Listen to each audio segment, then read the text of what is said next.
Hello guys! So, ayan. May napanood kasi ako sa TikTok.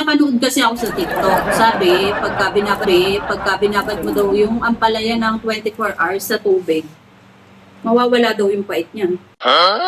Titingnan natin kung totoo o black lang. Ayan, nagbabad ako ng 2 ampalaya.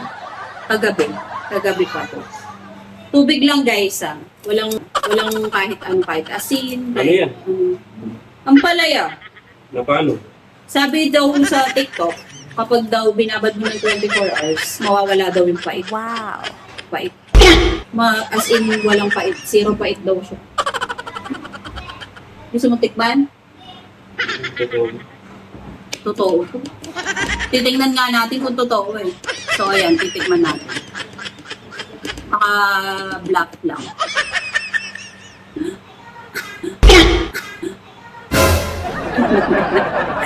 Baka mapait pa rin to. Tikman natin. Yan.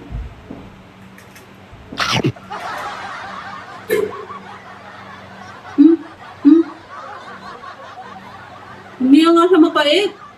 Para siyang yung kumain ka ng pepino. Para siyang ganun. Hindi nga siya mapait. Tikman. Hindi man nga siya mapait as in zero pait na siya.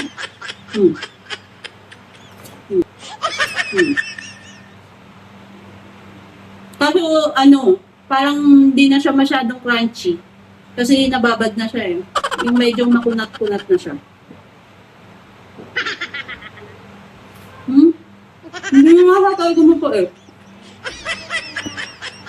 Pero hindi naman siya yung matamis na sinasabi nila, mas tamis daw.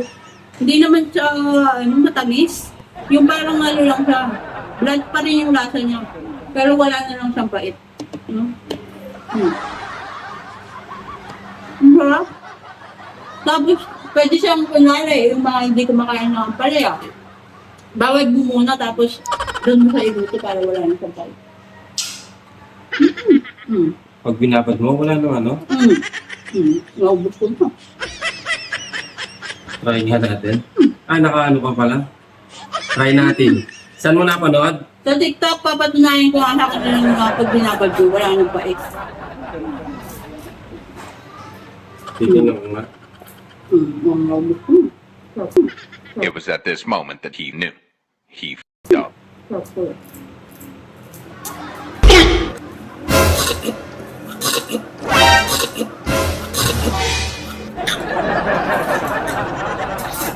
Ang pait!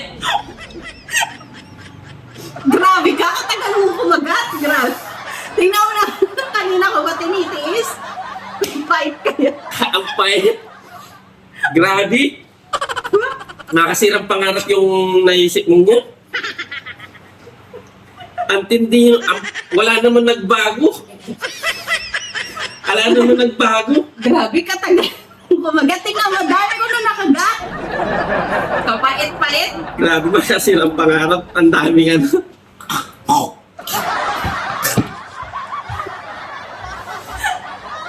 Makakasirang pangarap.